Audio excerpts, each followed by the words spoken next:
Emmanuel খ্রিস্টদের প্রিয় সুধী সকলকে জানা একটিবার খ্রিস্টের শুভেচ্ছা এবং ইম্মানুয়েল। আশা করি আপনারা সকলে ভালো আছেন। প্রভুর দয়ায় আমি এবং আমার পরিবার ভালো আছি। যারা আমার চ্যানেলে নতুন অবশ্যই চ্যানেলটি সাবস্ক্রাইব করবেন এবং যারা আমার চ্যানেলে সাবস্ক্রাইব করেছেন সকলকে জানা আরেকটিবার খ্রিস্টের শুভেচ্ছা।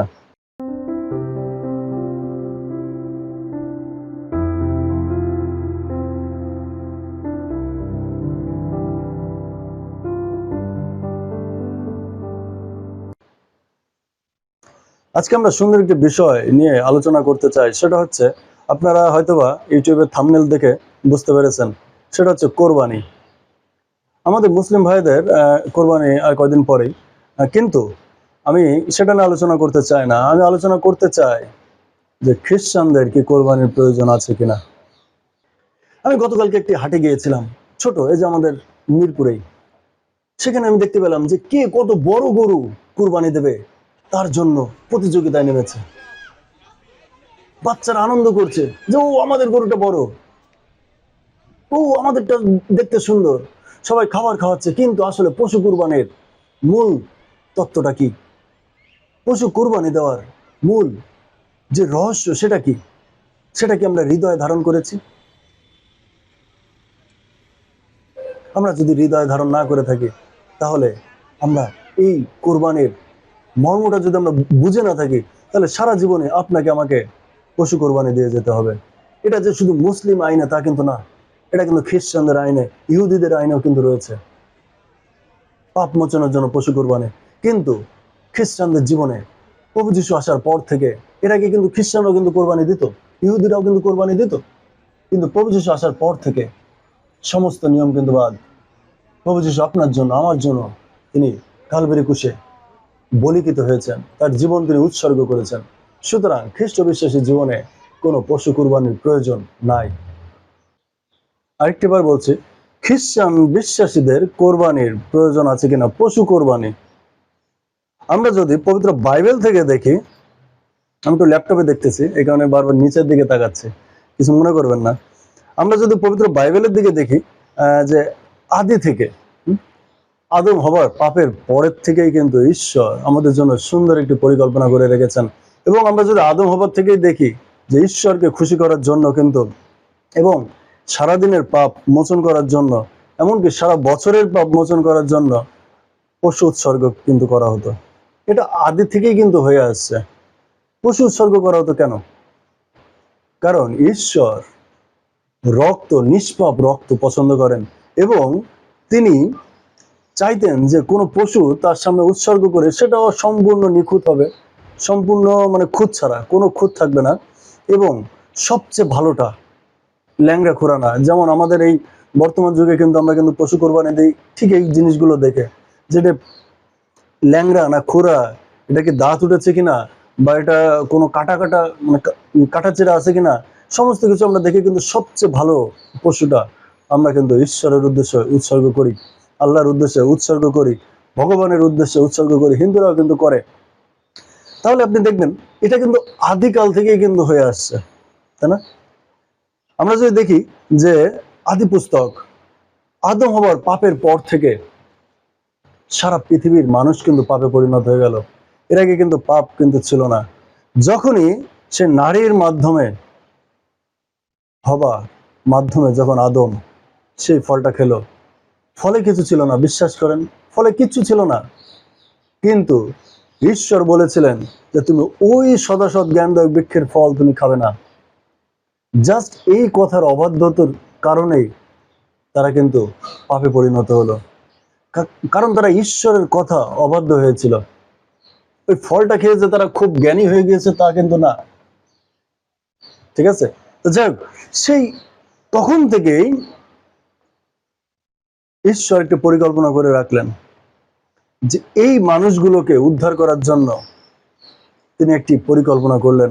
আমরা যদি ইব্রিয় 9 অধ্যায়, আপনি যদি 22 পদটা দেখেন, 22 পদের শেষের অংশ, এখানে বলছে রক্ত সেচন ব্যতিরেকে পাপের মোচন হয় না। তার মানে আপনি রক্ত ছাড়া আপনার পাপ আপনি মোচন করতে পারবেন না। যার কারণে কিন্তু পশু উৎসর্গ, এটা কিন্তু ঈশ্বর মোশেকে বলেছিলেন যে মোশে তুমি এরকম ভাবে পশু উৎসর্গ করে আমার সমস্ত, এমনকি দেখেন আমরা যদি 20 পদ থেকে দেখি, এই সেই নিয়মের রক্ত যে নিয়ম ঈশ্বর তোমাদের উদ্দেশ্যে আদেশ করিলেন। এটা কিন্তু মসি বলতেছেন, হ্যাঁ।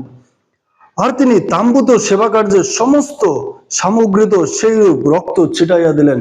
তার মানে ঈশ্বর যখন মসিকে বললেন যে তুমি একটা পশু সেবা করো এবং এটা সমস্ত নিয়মে, যেমন ওখানে যে পবিত্র শাস্ত্রগুলো ছিল সেখানে ছিটাই দিল এবং মানুষ যারা আসছিল তাদের গায়ে ছিটাই দিল, এবং এই ছিটানোর মাধ্যমে তারা কিন্তু পাপ থেকে মুক্তি পেল, এবং এটা ঈশ্বর কিন্তু নিয়ম স্থাপন করেছিলেন।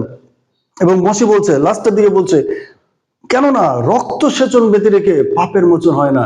তার মানে রক্ত ছাড়া কিন্তু আপনি পাপের মোচন পাবেন না। আমরা যদি প্রথম পিতর 3 অধ্যায় 18 পদটা দেখি, এখানে বলা আছে, কারণ খ্রিস্ট একবার পাপ সময়ের জন্য দুঃখ ভোগ করিয়াছিলেন।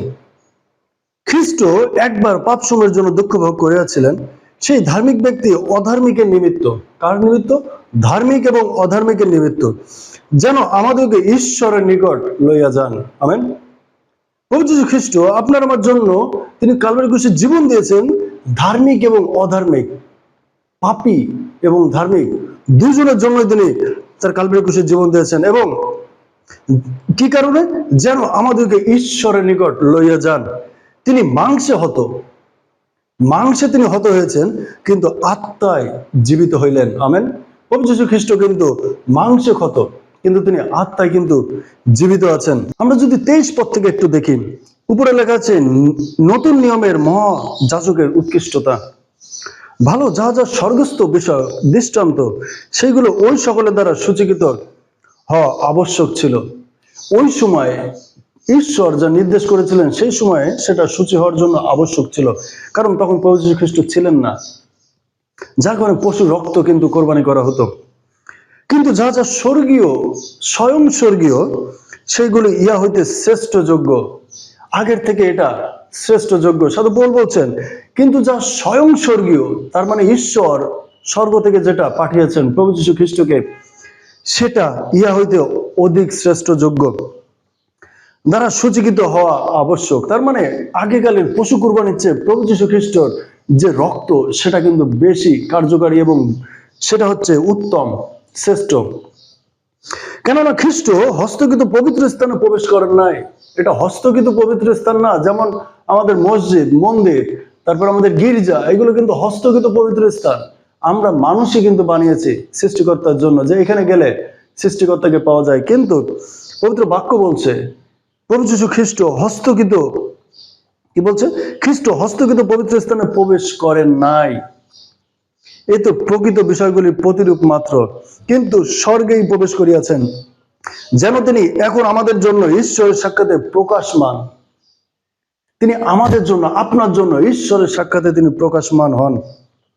আর মহাযাজক যেমন বছর বছর পরে রক্ত লইয়া পবিত্র স্থানে প্রবেশ করেন, আগেকালের যাজকেরা যেমন বছরের পর বছর পশুর রক্ত নিয়ে পবিত্র স্থানে যেত এবং মানুষের জন্য পাপ মোচনের জন্য তিনি ঈশ্বরের কাছে নিবেদন করতেন, সেই রক্ত ছিটিয়ে দিতেন তাদের গায়ে এবং তারা কিন্তু পাপ মোচন হতো।